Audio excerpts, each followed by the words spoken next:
Hello, eto nga pala yung yung video sample na sinasabi ko na kayang ipasa yung funded challenge gamit ang silver bullet. Sample, meron kang kinuhang funded account na 10,000 USDT funded account. Ang nakalagay dun kasi para maipasa mo yung phase 1 challenge, kailangan makagain ka ng 8% or 800 USD, 800 USD na gain. Then, umpisa natin. Paano ba yung sinasabi ko na yan? Tsaka ito yung computation. I-demo ko sa inyo. Halimbawa, ito nga. Kay GBP USD tayo. Kay GBP USD, halimbawa sample, hindi pa nangyayari to. Yung silver bullet enter natin is 3 p.m. Then, sinabi ko na yung 3 p.m. para for observation kung ano yung, paano siya magre-react. Then, kailangan, bago pagsapit ng alas 5, i-out mo na yung entry mo. Kasi, ano na siya, ah, parang yun ang pinaka-rules para sa sure profit. Sample ito, nag-plot ako. Overall bias natin nga is yun nga bullish, di ba? Tapos meron tayong OB rito na nilagay, then pag-refine natin sa OB, yung prospect natin, yung hindi wala pang 3 p.m. Ayan, ito yung refined OB natin. Ito yung refined OB ng 15 minutes OB. Then, yung pumasok na yung 3 p.m. dito, yan 3 p.m. natin, PH time, papunta na siya din sa OB. Tapos napasok na siya dito sa kill zone natin. Then pag malapit na siya dyan sa kill zone natin, hindi na tayo magbibilang. Ito 3 p.m. na, example 3 p.m. na tayo, di ba? 3 p.m. Yan. Nakapasok na siya ng 3 p.m. Then ito na yung, kumbaga, ito yung mga liquidities natin na pwede niyang puntahan. At saka itong mga area na to. Ngayon, ito na yun. Pumasok na yung 3 p.m., di ba? Ngayon, magbibilang ka na dyan ng market shifting. Yan yung tinatawag na change of character. Kung ano ba 3 p.m. wala pa, dito wala rin, dito wala din, tapos dito yan. Ito na yung pinakahuli. Diba? Kung mapapansin nyo, dito sa 1 minute time frame natin, meron na tayong change of character. Then, ito yung imbalance natin. Yan. Ito na yung imbalance. Dito, entry para sa silver bullet natin. Kasi, unang-una, ano yung rules? Nakita mo naman na na-hit yung 15 minutes order block natin, di ba? Ito yung marking natin. Na-hit siya, kumbaga nasa point of interest mo na talaga siya, then nag-antay ka na lang yung para sa silver bullet enter natin.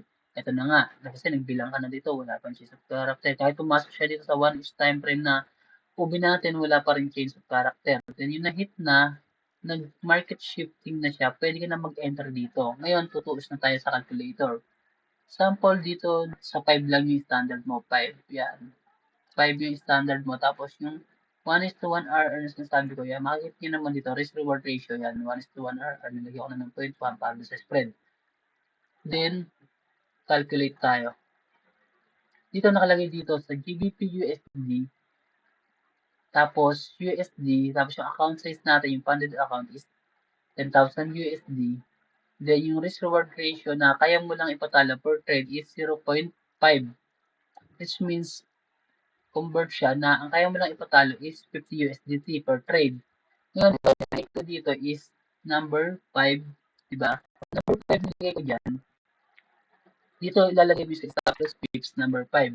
Then pag kinalculate yan, yung lalabas. Ito yung lot size na ilalagay mo. 1 lots. Pag entry mo dito, mag-entry ka ng 1 lots. Diba? Pag pumunta yan dito ng SL ka, talo ka ng 50 USDT. Then sabi ko nga dito sa dapat dito sa rules natin yung 1:1 RR, mag-TP ka na. Partial ka ng 75%. Yung sabi ko, yung naririto. Wait, hanapin natin. Nawala na yun.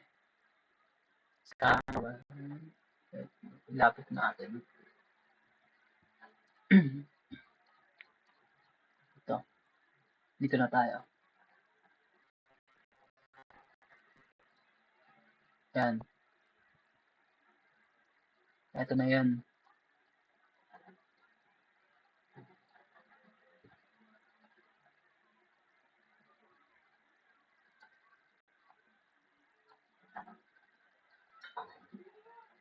Di ba sabi ko, dito, kung maka-entry ka na dito sa silver bullet, yung kung naka-risk reward ratio na siya ng 1:1 RR, meaning meron ka ng profit na 50 USDT dito.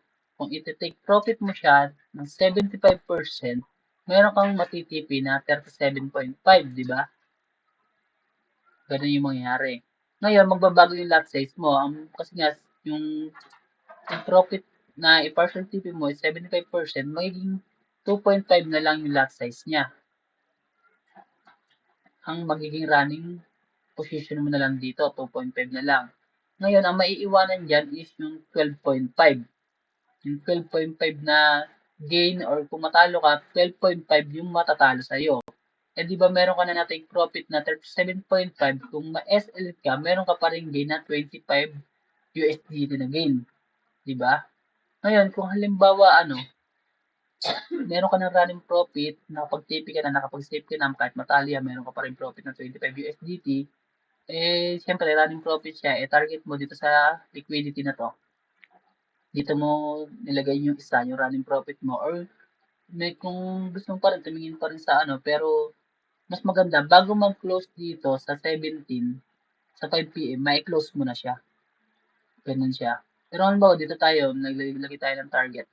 Dito, halimbawa, nag-gain ka ng 3RR. Pagbalikin natin, 3RR yung nag-gain mo. Huwag na muna isama itong mga butal. Yung 3RR, yung 25 USDT mo na gain, times 3 mo, meron kang 37.5 na gain na overall, lahat.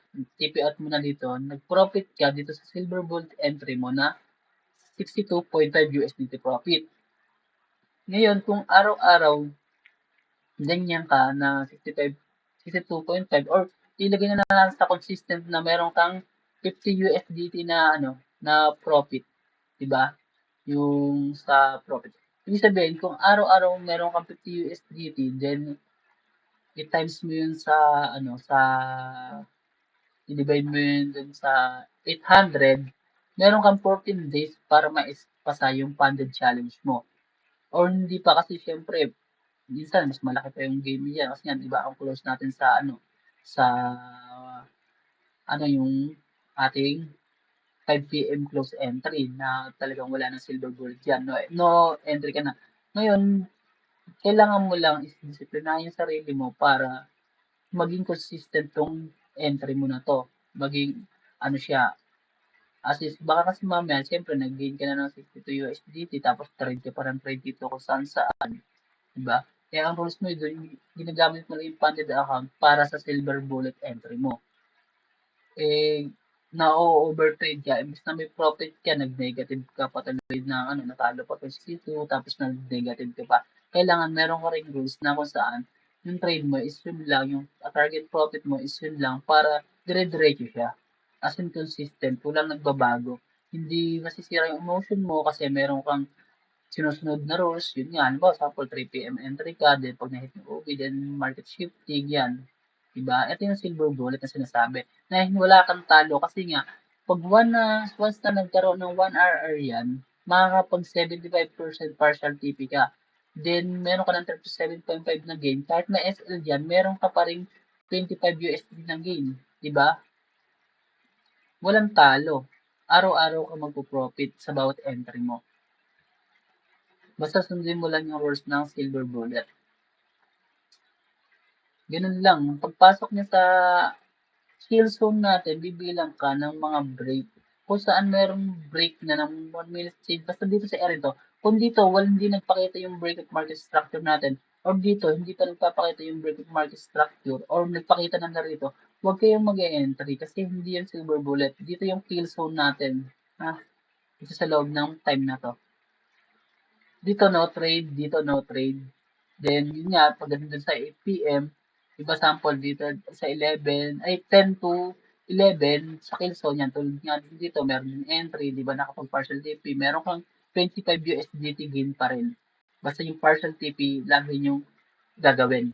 Huwag yung isasalang-alang lahat ng profit nyo na pababayaan nyo lang yun kasi nasasayangan kayo, nakapag-partial kayo, ganun. Tiyak maipapasa natin lahat yan. Sana naintindihan yung explanation dito. Sample, halimbawa naman dito, di ba? ayaw mo ng 5 dito sa 5 na SL mo, di ba yan, 5.0. Kung gusto mo siyang ipalaki siya, halimbawa gusto mo mga 8, ganyan. E di calculate natin, ganyan, calculate natin sa 8 siya. Ito yung lot size mo, 63, 0.63. Nilalagay mo dito 0.63 entry, then ang take profit mo is yung doon pa rin sa standard natin, yung 1:1, para ma-save mo yung profit mo. Then kahit pumunta yan dito, naka-profit ka pa rin. Palagi lang natin gagamitin yung calculator. Kasi dito yung makikita niya naman kung ilan yung ano. Halimbawa dito, 10, di ba? Yan, sample sa 10. Gusto mo sa 10, edi lagay natin dito is calculator 10. Ito lang yung last size na ilalagay mo. Ngayon, kung mapunta siya dito sa 1:1 RR natin dito, may profit ka pa rin na 37.5. Then, halimbawa, dito malapit na mag-close yung market, meron ka pa rin profit. Magpo-profit ka pa rin. Diyan. Naka 3RR ka pa rin. Ganun. Basta pagdating dito sa out na to, out mo na yung entry mo sa 5 p.m. Ayun lang, consistent mo lang, galiin mo lang yung ganyan strategy. Then, huwag kang mag-overtrade, huwag kang mag-overconfidence, ganun. Tiyak may papasta nyo yung content. Bali yun lang and salamat.